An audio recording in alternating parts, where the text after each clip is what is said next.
তো সকালবেলা উঠে আগে উঠোনটা আগে ঝাড় দিয়ে নিচ্ছি। তো বন্ধুরা দেখো বাসনগুলো সব মাজা হয়ে গেছে। তো জল ঝরার জন্য এখানে বাসনগুলো উপর দিয়ে দিয়েছি।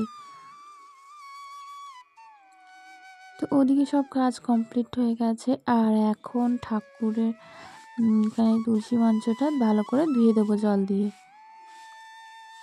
আর এখানে গাছের নিচে তো তার জন্য সব সময় এখানে পাতা পড়ে,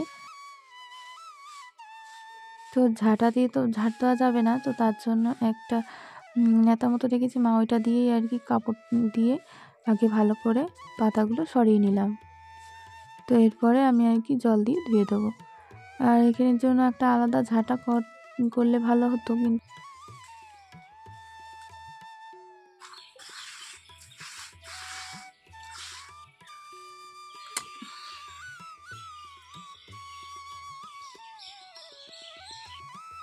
তো বন্ধুরা দেখো লিয়া তো কোনো তরকারিই খাবে না, বেগুন ভাতে কিছুই খায় না, কোনো সবজি খায় না। তো তার জন্য ওকে আর কি ডিমের অমলেট করে দিলাম আর একটু গোল গোল করে আলু ভাজা করে দিয়েছি।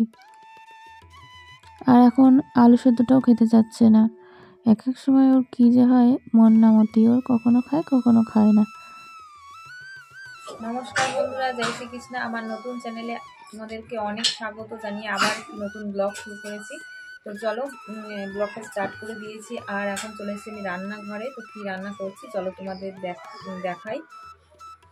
তো বন্ধুরা বাজার থেকে আজকে মাংস এনেছিল, আজকে মাও বাড়ি নেই, তার জন্য রান্নাটা আমি করব। আর গ্রাম্য পদ্ধতিতে আমরা কিভাবে মাংস রান্না করি সেটাও আজকে তোমাদের সাথে শেয়ার করব রেসিপিটা।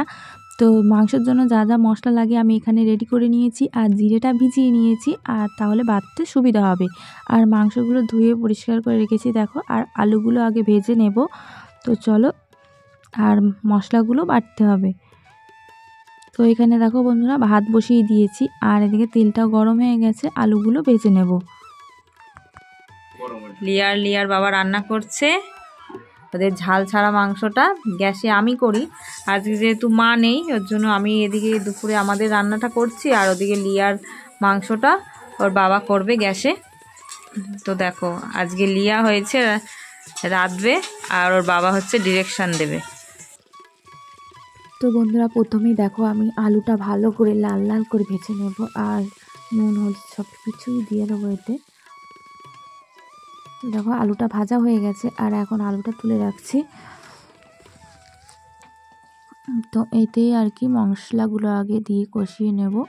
তো চলো তোমরা দেখতে থাকো, প্রথমেই বলবো না কিভাবে করবো। তো গ্রাম্য পদ্ধতিতে মাংস কিভাবে রান্না করি সেটাই তোমাদেরকে আজকে শেয়ার করবো। জানি তোমরা মাংস অনেকেই করো, মাংস রান্না এমন কিছু ব্যাপার না।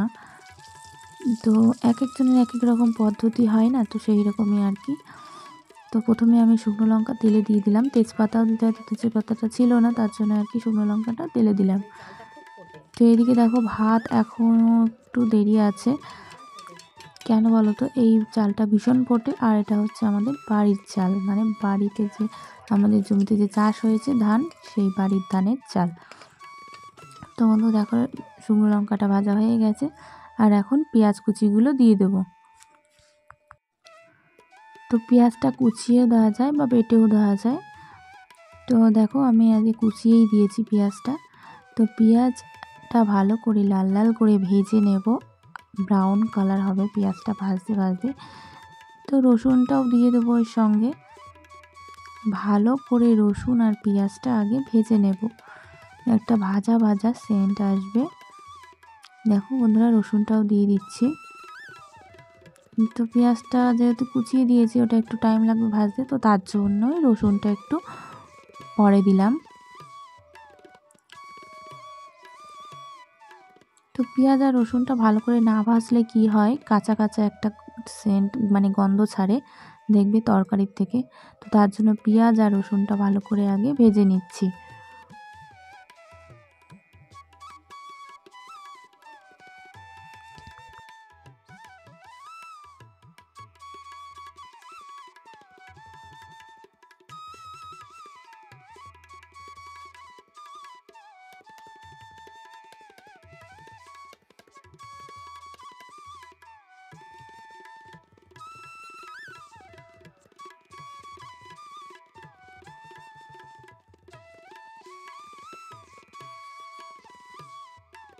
তো বন্ধুরা দেখো মশলাটা ভাজা হয়ে গেছে ভালো করে, দেখো। আর এখন মাংসগুলো দিয়ে নিচ্ছি। মাংসগুলো তো আগে থেকে নুন হলুদ মাখিয়ে রেখেছিলাম।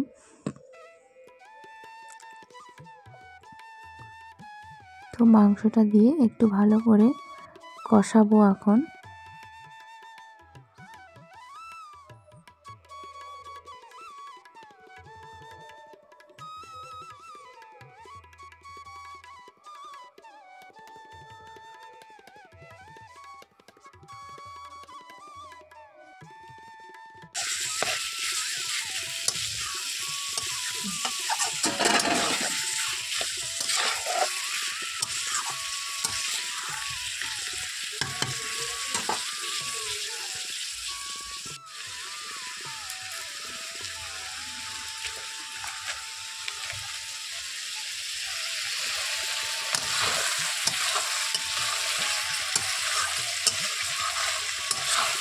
দেখো বন্ধুরা, খুব একটু টাইম নেবে এটা ভাজতে, কেননা দেখো মাংসটা তেলে দেওয়ার পরেই একটা জল ছাড়ে।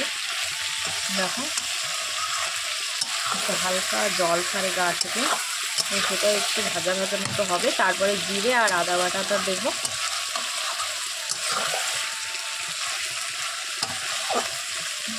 তো আমরা গ্রাম্য পদ্ধতিতে কীভাবে মাংস রান্না করি সেটাই আজকে তোমাদের সাথে শেয়ার করব।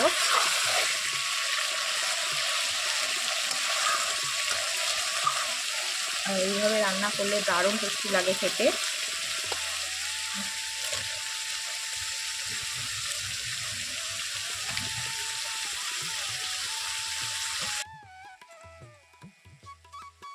মাংস ভালো করে না কষালে সলিড মাংসগুলো একদমই দেখবে শক্ত হয়ে থাকে, চিবানোও যায় না, আর চিবালে সেটা ফেলে দিতে হয়। তো এই পদ্ধতিতে এইভাবে রান্না করলে তো সলিড মাংসগুলো খেতে দারুণ লাগবে। তো বন্ধুরা দেখো আমি এখন কাঁচা লঙ্কাগুলো দিয়ে দিলাম। তো দেখো হালকা লো ফ্লেমে ভাজতে ভাজতে দেখো একদমই ভাজা ভাজা হয়ে গেছে চিকেনগুলো, দেখো। তো ভাজতে ভাজতেই মাংসগুলো একদম সেদ্ধ হয়ে যাবে।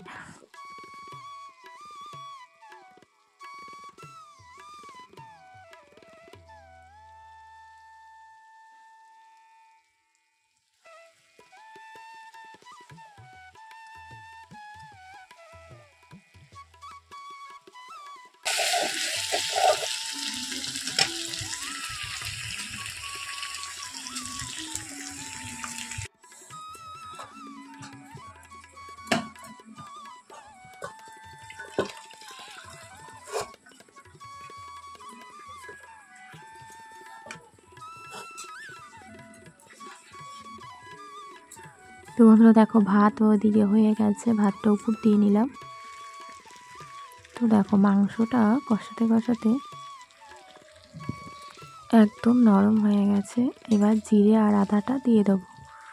তো জিরে আর আদাটাও এর সাথে ভালো করে একটু কষিয়ে নেব। দেখে নিশ্চয়ই বুঝতেই পারছো কেমন হয়েছে, দারুণ হয়েছে। তো এই প্রসেসটা না দেখলে তোমরা অনেক কিছু মিস করে যাবে বন্ধুরা। তো গ্রাম পদ্ধতিতে এই রান্নাটা আমি মার কাছ থেকেই শিখেছি, মানে শাশুড়ি মার কাছ থেকেই শিখেছি। আর আমি এত জায়গায় রান্না খেয়েছি মাংস রান্না, তো মার রান্নাটা সব থেকে আমার বেস্ট লাগে, সব থেকে বেশি ভালো লাগে। তো কোথাও আমি এরকম রান্না কোথাও এরকম টেস্ট পাই না। তো দেখো বন্ধুরা আমি এখন লঙ্কার গুঁড়োটা দিয়ে দিচ্ছি। তো কাঁচা লঙ্কা শুকনো লঙ্কা দুটোই দিলাম, আর গোলমরিচও দেওয়া আছে জিরের সাথে। তো সব রকমই আর কি ঝালটা পাওয়া যাবে সব কিছুর থেকেই। আর একটু ঝাল বেশি না দিলে যেন ভালো লাগে না, একদমই ঝাল কম হলেও ভালো লাগে না। আর ঝালটা পরে কমে যায় দেখবেন। তো দেখো বন্ধুরা আমি এই পাশে বাটিতে একটু জল বসিয়ে রেখেছিলাম। আর যে দেখছো বাটিতে একটু হলুদ হলুদ ওই আলুটা ভেজে রেখেছিলাম, যার জন্য একটু ওরকম হয়ে আছে বাটিটাতে। তো হালকা জলটা গরমও হয়ে গিয়েছিল, তো সেই জলটাই দিয়ে দিলাম। তো এখানে মাংসগুলো তো সেদ্ধ হয়ে গেছে, তবে আলুগুলো একটু শক্ত আছে, তার জন্যই একটু ফুটাবো। আলুগুলো সেদ্ধ হয়ে গেলেই মিট মশলা দিয়ে নামিয়ে নেব।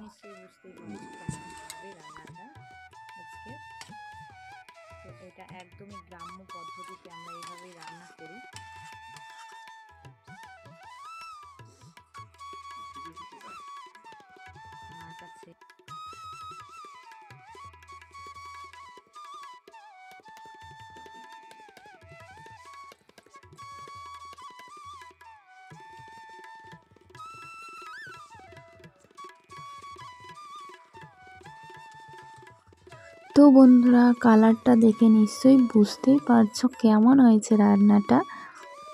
তো সত্যি দারুণ হয়েছিল রান্নাটা।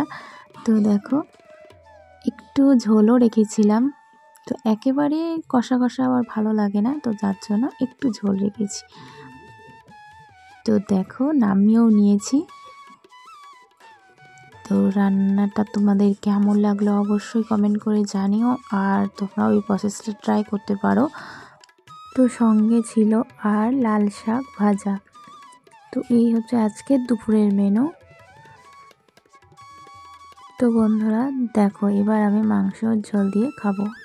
তো চলো বন্ধুরা, আজকের ভিডিওটা এখানেই শেষ করছি। আবার দেখা হবে নেক্সট একটা ভিডিওর সাথে। ভিডিওটি ভালো লাগলে অবশ্যই চ্যানেলটিকে সাবস্ক্রাইব করে আমার পাশে থেকে যেও।